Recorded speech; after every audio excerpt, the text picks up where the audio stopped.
guys? Thomas Mott here. Welcome to the Thomas Mott Show very late on draft night, Thursday night. Just finished a super fun live show, and now let's break down, if you're just joining me, what Philadelphia did and what was one of the most unbelievable draft nights that we have ever seen. But for Philadelphia, it was an A+. I mean, we're talking about draft grades, you're talking about reviewing what happened overall. We're going to go through both picks, but the fact they were able to land two top 15 prospects, arguably top 10 prospects. Nolan Smith was mocked to Philadelphia at number 10, and multiple mock drafts going into this overall NFL draft season. I just can't believe it. Let's start with the first one. Let's start with Jalen Carter. Obviously a massive pick here. The way that it worked out to where you only had to give up next year's 4th-round draft pick in order to move up for Jalen Carter one spot, I cannot believe Seattle passed them. I cannot believe that the Lions passed up on him. I cannot believe that the Cardinals passed up on him. All these teams passing up on Jalen Carter. This is truly the best player in this draft. If he continues to tell everybody, which he's been doing for the past couple of months, that he is not going to be a distraction, forget about the off-the-field issues, he is here to play football, you have the best player in the draft. Think about that. A team that went to the Super Bowl last year, a team that led the league in sacks, you get the best player in the draft who's an incredible run stopper and an even better pass-rushing defensive tackle to go alongside Fletcher Cox and Hassan Reddick and Milton Williams and Jordan Davis, his best friend. Get to play with your best friend. Thumbs up for the Jalen Carter pick. I can't believe it. I truly cannot believe they were able to go ahead and get this superstar pass rusher. And again, maybe teams were scared of the off-the-field stuff. Philadelphia did their homework, and multiple reporters have said that the Eagles felt very confident in the structure they have from top to bottom, from owner to GM to head coach to defensive coordinator to the people on that defensive line. Think of the wise sages that are there, and Fletcher Cox and Brandon Graham. They're going to get this kid right. This kid has a lot to prove and a chip on his shoulder, and if you get number one overall pick, as he could have been, Jalen Carter, oh my goodness, I'm exhausted right now, but even this fires me up. Big shout out, big thumbs up. Let me know what you guys think. Give me a grade on the Jalen Carter draft pick. I know Micah Parsons, not a fan. Listen to what Micah Parsons said during the Bleacher Report Gridiron broadcast. He knows what we all know. This was a rough pick for the rest of the NFC. I just think the Eagles like Georgia, but I'm just sick. I'm just sick to my stomach right now. I'm just sick to my stomach. I can't believe that many teams passed up on him. Come here. It's going to be okay. It's going to be okay.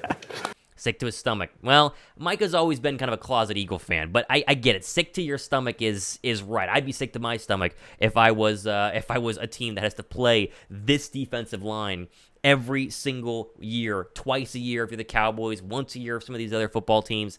I can't believe it. I mean, literally, that right there, had they not had the 30th pick, would have been enough. Plenty, right there, plenty. We're good. Jalen Carter, done.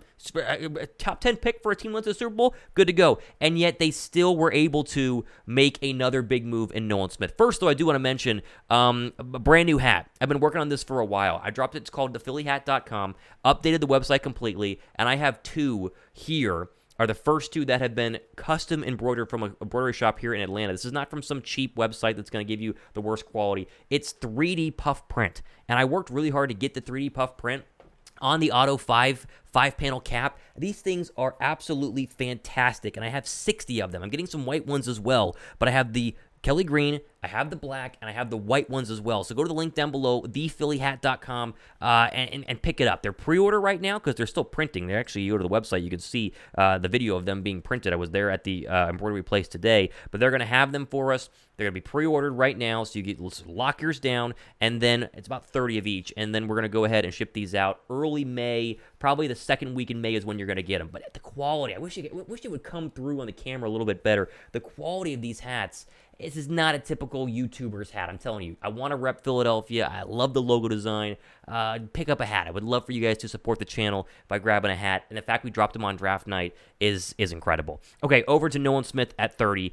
The entire second half of the draft, we were waiting for Smith to go somewhere. And there was actually a point where on the live stream, there was Dov Kleiman tweeted the Cowboys had taken him, and I was like, oh my gosh, no. Like, we're talking about a guy who had one of the best combine performances for a pass rusher outside linebacker in a very long time. 4.3 speed, incredibly fast. Bend is unbelievable. I mean, on the broadcast of ESPN, Mel Kiper said he's a guaranteed 8 sacks this year. 8. He's not even a start. You have Hassan Reddick.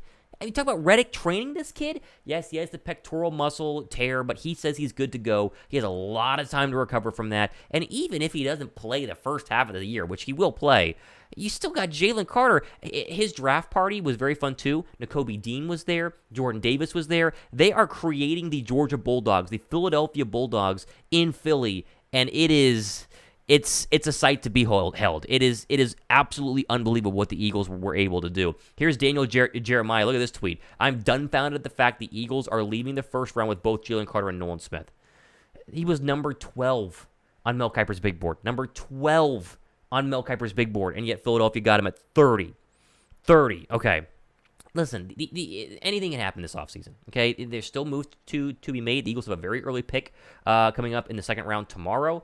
Obviously, there's the idea that you got the whole tampering with the Cardinals, and so there's a chance where you are getting a much higher pick in the third round now. The Eagles still have moves to be made. Bryant Branch is still out there. They can still get Bryant Branch. They can still trade for Buda Baker. They can get Derrick Henry, draft a running back. Let me know what you guys think the Eagles should do next. But thumbs up for what is an A-plus draft. Look at this. Look at these last 4 drafts. Look at the players in these last 4 drafts from Justin. They got Jalen Hurts, Devontae Smith, Landon Dickerson, Milton Williams, Kenny Gainwell, Jordan Davis, Cam Jurgens, Nakobe Dean, and Jalen Carter. Think about that. Like, literally think about that. And this doesn't even have... It does have Jalen Carter there at the bottom. Sorry, it's a little late. These are all people on rookie contracts that will be on rookie contracts for a very long time. Jordan Davis, 4 more years. Jalen Carter, 5 years. Obviously, you get to... Kenny Gainwell still has, 3 years left on his deal? They just signed Jalen Hurts is the only one not on a rookie contract here. Dickerson, oh my gosh. I mean, Howie did what Howie's supposed to do. Howie literally sat down and he thought, you know what? Our offense is fine. Like, our offense is fine. We can get running backs in the later rounds. And I know the Bijan conversation, we all wanted him. You can watch the live stream again. We all were thinking about it. But he said, you know what? Let's make sure we can get after the quarterback. Let's make sure we can wreak havoc on any opposing team. The team has to worry about Jalen Hurts, A.J. Brown, Devontae Smith, Dallas Goedert, the number 1 offensive line, blah, blah, blah, blah, blah. Then when you're on offense, you have to worry about this defensive line, which is the best in football right now, especially if these two think best in football. And then you have to worry about 2 elite corners on the outside, and who knows what they're going to do tomorrow with a second and third round draft pick. Oh boy. I just can't believe it. Shout out to Philadelphia. Shout out to the Eagles for making this one of the most fun nights I think I've had for the NFL draft. I mean, you talk about every now and then you have a draft where you're surefire about both picks or one pick. Normally there's somebody you go, did the Eagles do right? You think about the Devontae Smith draft, we're for sure about that. A lot of other drafts, you're unsure. It's like, Derek Barnett going to work out?